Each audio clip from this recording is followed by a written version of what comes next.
Part of the discussion today is really talking about transformational change and how to transform an organization by using technology. I had an interesting discussion earlier today at breakfast. A lot of times we think a lot of these things are easy, but what I'm going to talk about is kind of where's that cross intersection takes place. If you're thinking about implementing technology, or if you're thinking about, or if you're selling it, I think this discussion will provide a good speaking point to what the true reality is, but also what are some of the areas that you can work that can provide a winning path to actual execution. I know I was listening to the panel discussion a little bit earlier. They're talking about the cost of and all these other type of things, but really the real value proposition is in the ROI. Operational efficiency. Before we get started, I want to talk a little about, since I'm Deputy Commissioner for the Department of Public Works, just kind of give you a 30,000-foot view of what a typical Public Works department looks like. Typically, we're responsible for all the city's fleet, purchasing and fixing fleet. Some typical Public Works departments may include a water department. That doesn't fall in my purview. Some have sanitation, and some actually have actual, street responsibilities. And you can imagine all the opportunities to deploy technology and use IoT in those environments. Before we get started, kind of discussion I want to do is talk about the big challenge and then go into some of the things that we've done, but finally come back at the end and talk about some of the strategies that went to implementation. When we talk about the big challenge, when I went to the City of Atlanta, especially the Department of Public Works, I said, oh my gosh, what did I get myself into? We had employees that were stuck in dated management practices and outdated ways they were doing business. People used to get mad at me. I said, in my 30 years of being in business, this is probably one of the most dysfunctional departments I've ever seen in my life. And part of the dysfunction really had to tie back into these dated out practices. So that's what the real challenge was. We had sanitation workers that were using paper-based maps, and I was like, how do you guys read this stuff? It doesn't make sense to me. There's technology out there that can give you turn-by-turn directions. We had employees, whenever they deployed, I told them you're never going to finish the job, because if you do a capacity analysis, you're overworking the staff, you're overworking yourself. Use data, use technology to figure out how can you become more efficient.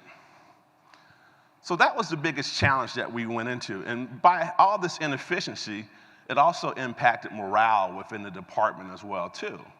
Because when you have all these outdated practices and employees were frustrated when they're going to work, so that said, hey, we need to do some transformational change.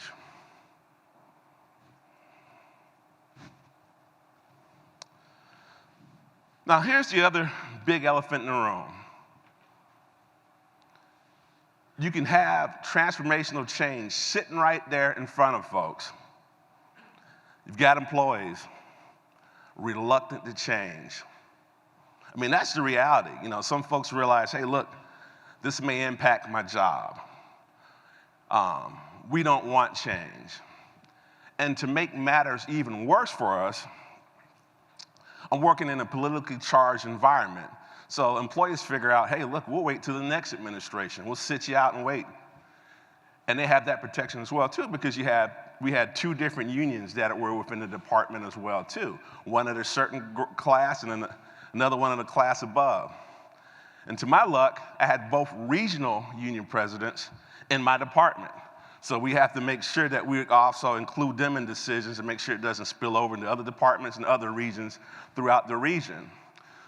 So if you're thinking about deploying it and you think you've got a big challenge, or you're selling into an organization that's got a big challenge, all these things can be overcome. And that's what we'll talk about when we get to the very end of the discussion. But before we do that, I just wanted to tee it up. This is the ground reality of what we were dealing with. And like I said, Houston, we had a problem when we were looking at that. Now, I was sharing with a couple of folks, when I first joined the department, it's not for the faint of heart. It was easy to pull the ripcord at any moment when we were thinking about that. Me and the commissioner, we joke about that sometimes, And we look at where we are today from where we came from, and it's like a huge kind of shift.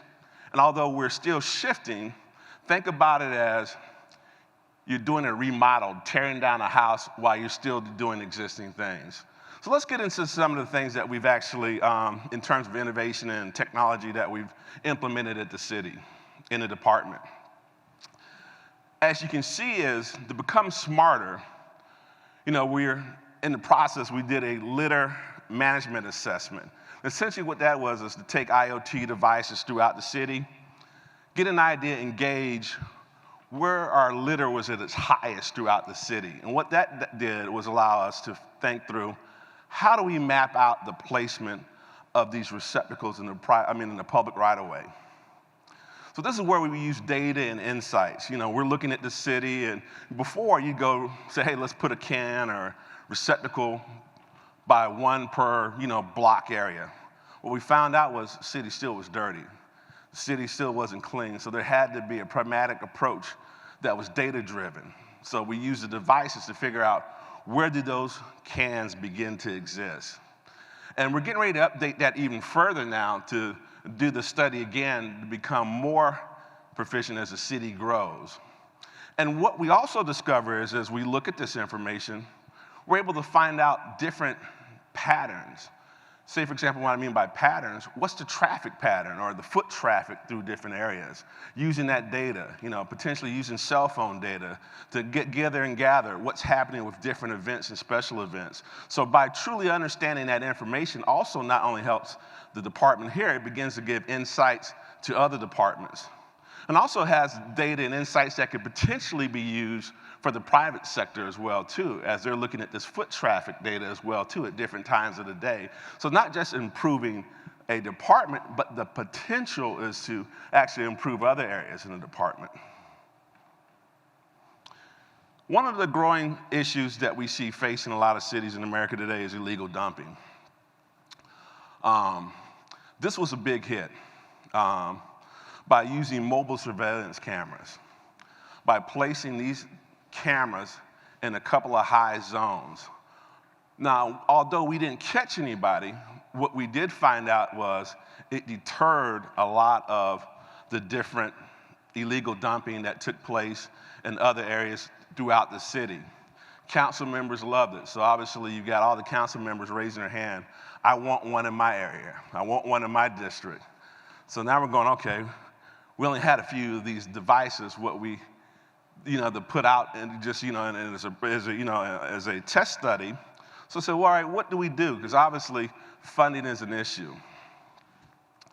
Now here's the interesting thing. People say government can't innovate or government doesn't think proactive. I challenge them on that thought is because obviously as I mentioned earlier, we have a fleet division. Our fleet division looked at those cameras. We were able to reverse engineer those things for a fraction of the cost of what we actually paid for them. Now we're able to, in production right now, in a production environment, to place these cameras in each of the actual council districts. Interesting thing about it is, what we found out is this unit that we're able to develop in-house actually has a longer life cycle, and it was a lot more rigorous than the ones that we actually acquired and actually purchased. Now, the funny thing is, once folks found out that we did this, now we got other municipalities saying, hey, we'd like to buy some, we'd like to purchase some. Obviously, the police department is saying, hey, look, we'd like to get some too. So that goes to show you there's a stream of revenue that could potentially come into the department. Now, although using revenue in government is a dirty word, so I like to use the word cost neutral. So that gives us another avenue to make more money in-house for the department that can, or better, utilize taxpayer dollar. And I always tell people, since we've transitioned the department from like a blue-collar mindset to we're a technology, engineering, and manufacturing company as well, too. And there's other things that we do in-house that we find very interesting that we do on a regular basis. As we're talking about IoT, radio-controlled mowers. Now, think about all the different areas that these radio-controlled mowers can use to gather data. Vegetation grows really high. The other thing that we have as well is we have post-closure landfills as well too that we're responsible for too. So we're collecting all the data insights from these radio-controlled mowers. I mean, what this does is allows us to make the work a lot more safer from our employees. As you can look at some of these slopes, imagine if an employee's trying to cut that. With a radio-controlled mower, we're able to cut these different areas that are a little bit difficult to cut, especially on some of these slopes. It allows us to go on areas that we never traditionally have been able to go as well for a city as well too. And the amount of data that we collect is amazing. The data that we're collecting is, hey, when we're doing our planning and with some of our other groups, let's collect this data from weather, temperature, and then during the growing season, so that way we can plan. Typically how government works is they'll wait for someone to call into like a 311 phone call, let's go take care of that. Now, we're able to use the data to be proactive. It's like we have an actual strong schedule. And then, the 311 call center could potentially be something that is, hey, this is nice to take care for us, but we're already on a schedule that will move us in the right direction. And that's something that was a real big hit, and employees really enjoyed it. The other interesting thing with that as well, too, it allowed our employees to learn new skill sets as well, too, and understanding what it is to use data and what it is these devices that are connected to these radio-controlled mowers as well, too. Now, earlier I talked about routing and how folks were using maps. You take our sanitation workers, you take any department within the city. Using routing software has allowed us to become more efficient. We're able to gather data that we've never had before, insights that we've never had before. And what was crazy is trying to execute this was probably one of the most challenging things that we've ever tried to execute with our employees. I mean, I know that the department tried it some years ago and failed, then we came back and tried it again where we're able to see some success. Not only does the IoT devices allows us to get better routing, allows us to maximize routes, allows us to balance the route. So that way, if you have employees that are saying, I'm doing way more work than this crew or this way the data is allowed to balance the work out evenly. But it also allows us to look at other areas as we look at balancing out our routes as well, too. So this is something that's really great and has actually had a tremendous impact on the city as well. I mean, I always tell folks, imagine if you're a new driver, you don't know where you're going, you have the turn-by-turn directions that tell you where to go. And I'm being honest, when I first saw these guys using these paper-based maps that were real small, I'm like, how the heck do you guys get around? It was almost so dated the way they were actually mapping out this actual process. So this actually helped the department to really move forward and really gives us some really good insight. Here's a real interesting project. This is one of the first projects I worked on at the city. I remember James was talking about, a previous administration. This project gives a blue map on how to really execute a smart city project within a city. This was through Together for Safer Roads, which brought together private and public partners. What I mean by the private sector is some of the top companies in Atlanta, whether it was Coca-Cola, whether it was UPS, and some of the other companies that were there, and how to make roads a lot safer. And then for the city, we included all of the different departments. So this had impact from the police department, APD, our fire department, AFRD, our city planning, and our Department of Public Works. This was one of the first projects I was a project manager on. When I first joined the city, I said, I'm gonna be involved in smart cities. And this thing was really interesting. And some of the tech partners were from a wide group of folks, from AT&T, IBM, and some other folks were involved in this project. So what we did was, the overall project was, how do we make streets a lot safer? From accidents. Anyone that's been to Atlanta know that traffic's an issue. Accidents are an issue. So what we did was we provided a program or a platform that did predictive analytics. And based off of previous crash data and based off a lot of other type of information, we're able to get some insights into where could potential accidents happen based on the event, weather, and other type of factors. And then on top of that, we're able to use video analytics as well, too, to kind of capture that information as well, too. And then it gave us a predictability score level on different streets throughout Atlanta, like this street is a high predictability for accidents at this time, or this area is a high different predictability. Now, although this was a prototype platform, this is something that we'll probably go back and look at again as we look at routing. As I talked about routing a little bit earlier, if you're going at the beginning of the day of your routing, this is a platform, something of this nature, kind of can help folks become more active. If we know there's going to be a special event over here, let's come back to this area. You know, Atlanta's also big on shooting movies as well, too. If we know we want to have access to this street or that area, we can come back to this area a little bit earlier in the routing program. So these are some of the things that we're looking at potentially for forward-looking. And also, as we're on the subject of forward-looking as a department, AI is something else that we're looking at. You know, obviously, you have your vehicles on the road on a daily basis where you can measure pavement quality on a daily basis. Imagine like sanitation trucks out there every day, cameras managing pavement quality. Potentially, cameras could potentially manage vegetation, cleanliness of the city. Can also look at blight or different other properties as well, too. So those are some of the interesting things. And in addition to this platform as well that I have for Together Safer Roads, the cell phone data was also utilized as well, too, is to look at where trips began and where trips ended as well, too. And then we had a discussion like, what if someone was able to take that cell phone data and we begin to look at that information as a city planning department is thinking about developing a city.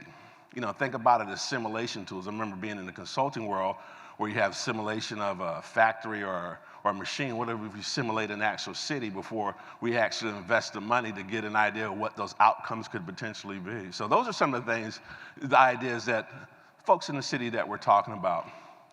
Now, back to my original question was, you can see how a lot of these things would make life easier.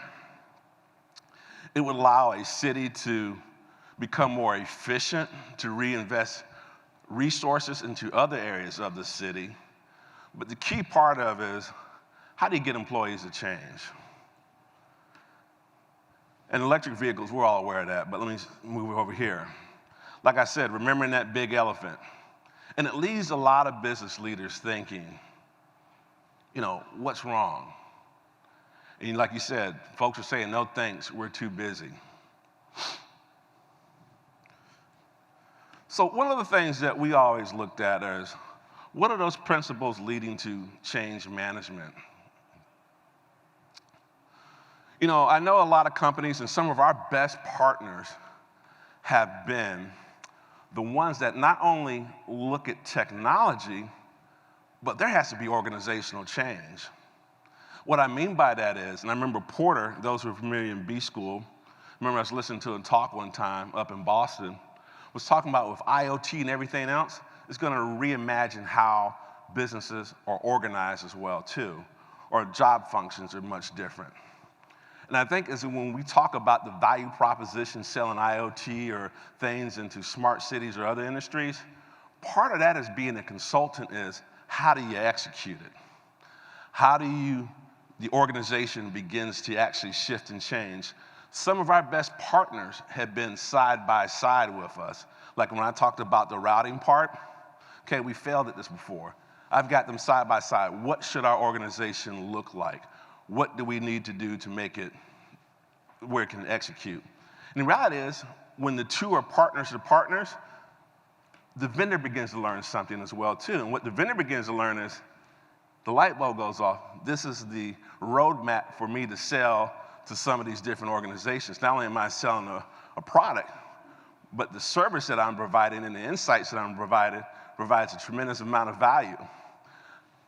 I know what I see in one company may work for this company, and if I'm beginning to bring some of those best practices and things that I learned from other industries when we're selling these products. And that's what the real value proposition, as I was listening to the panel before, is no one can own it all. It means you have to have all the right partners in place. Know what you do well and bring everybody aboard, but also know your customers really well as well, too. And that's what number one thing on here was like, lead with culture.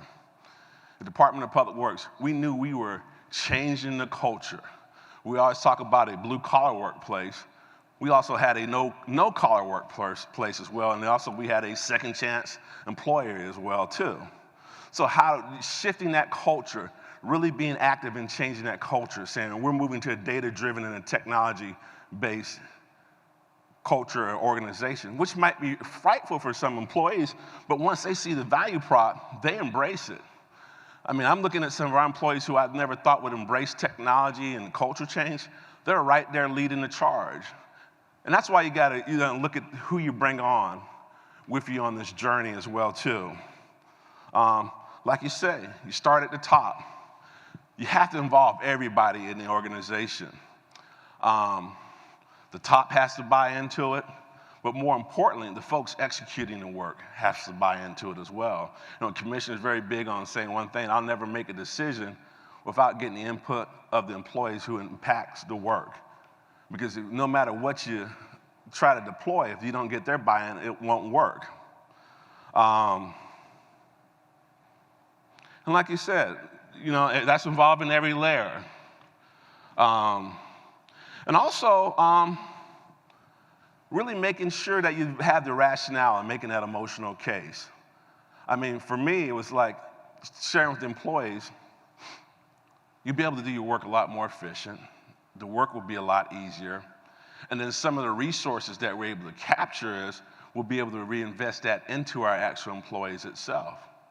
Say, for example, I glanced over it a little bit for electric vehicles. One of the challenges that some of our employees are fearful about electric vehicles, especially on our fleet mechanic side, is that changes the whole game for them. Working on an actual, gas-powered engine versus electric vehicle is completely different, less moving parts. So a lot of folks are scared, where does my job go from here? I always tell people it's an opportunity to retool and look at what those jobs may be for the future as well, too, or learn new skill sets. And a lot of these guys now are embracing that. And really, like they talked about, act your way through thinking, really thinking through this a lot. But really the most important deal that I've found for this organizational change is involving all layers and getting buy-in from all of the stakeholders. And more importantly, being transparent in the discussions that you have. The biggest part about it is actually having trust, letting employees know this is not going to replace your job, this is not going to do this. More importantly, it's going to enhance your job, it's going to make it a lot easier. And those are one of the things that are very important, especially for suppliers or vendors. If they're side by side, they're right there giving the same message as well, too. And then employees begin to have that trust, and then you're starting to see that buy-in. So what did we do at DPW, Department of Public Works? We actually changed the culture. There's some bumps along the way, I'm not going to lie to you, it's still difficult. But more importantly, we're still changing the organization. Like I tell folks, we've got an existing house going through a remodel job, and at first it looked like everything was torn up, but now it's become a lot more clear. One of the things that we found out when we did the routing software earlier, and we were relying on some of our existing field operators to actually implement it, we realized it's a different skill set. So what we did was we said we needed a central hub. We need some data folks. We need some folks that can actually think outside of the box. So we created a command type center for that particular application use. So these guys are observing every vehicle throughout the city. They're looking at all different types of analysis. They're looking at all types of interesting things. And now they're actually the ones training and coaching our frontline workers. Now we're seeing our frontline workers coming into this command center as well, too. And everyone is starting to kind of work together as a unit. And they're trying to figure out, okay, what's the next thing that we can do? And what that does is that begins to spur innovation from folks who you never thought you'd see innovation from. But then it begins to let you say, what could be the next thing that we begin to implement for IoT. And with that said, I believe that's all that I have right now, unless there's any Q&A for the last 2 minutes or 3 minutes that we have. Is there Q&A? Oh, look at that. Right off the bat we go. I'm grabbing my mic now. I know where it is, guys. For those who were with me this morning, I've got 2 questions. Catherine, go ahead. Ask your question. Thank you so much. That was a terrific presentation. So Catherine from Meshed IoT. I really loved your robot or remote lawn mowing or mowing solution. I'm really interested in the change management. We help cities with IoT. We do sensor technology using LoRaWAN. And one of the pushbacks is if I'm not sitting on that mower, I'm out of a job. So I'm really keen to understand, how did you, through your change management, you've spoken about the benefits, but kind of what was the journey of getting that connection to say, look, this is actually going to enhance your role? I'd be very interested in that. Thank you. Yeah, absolutely. That's a great question. And that was one of our biggest fears. Like, I'm going to be off that actual mower. What we did was we brought those employees in part of the actual trial process. We had them saying, hey, you're not going to be on the mower. Your job's going to be different. You're going to be handling the actual remote control, and it's going to allow you to do a lot more. So I think that's the biggest part is kind of what I was mentioning earlier, is that decisions can't always be made here, but you have to involve everybody through the actual decision. And part of that is any vehicle or product that we bring on board, I want my fleet division to say, can we fix it? Can we work on it? But also the folks that are going to do the work, can you operate it as well, too? And they actually became more excited about it than we were. They were out there playing around with it and stuff. So then when they saw the benefit of it, that eliminates that roadblock that I'm out of a job. Next question. Good morning. Thank you for the presentation. My name is Faisal. I'm with Snappy Internet. We're a systems integrator. I'm curious to find out more from you in this, two things. One was, what was the biggest surprise that in this journey of implementing this that you found that you didn't expect as a challenge? And 2 is, was there any kind of data collection that or process you went down with a particular idea in mind, and then when you started collecting the data, you figured out that no, it wasn't working out that way? Great questions. All right, so the first question was, the biggest surprise was, when I started this journey, was the lack of processes that we had in place, how outdated everything was. But the biggest, to me, was even bigger was the lack of buy-in. I mean, you could have something that's right there that would make everybody's life easy. And me and the commissioner always ask yourself, are we missing something? How come folks aren't grasping that?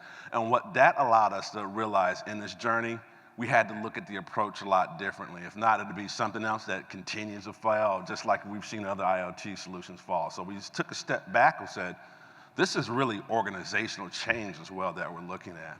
Now, the second part of the question was about what we noticed in terms of the actual data that we begin to collect. Was that it? So, okay. Did the data give you a different understanding than what you expected? Yes, quite a bit, yeah. So there are a couple things that we found out that were a lot different. There are a lot of things that anecdotally we thought were actually happening, but as we collected data insights, there were a lot of things that were really eye-opening that were big surprises to us as well, too. So that's one of the things that it actually allows us to make better policy decisions now.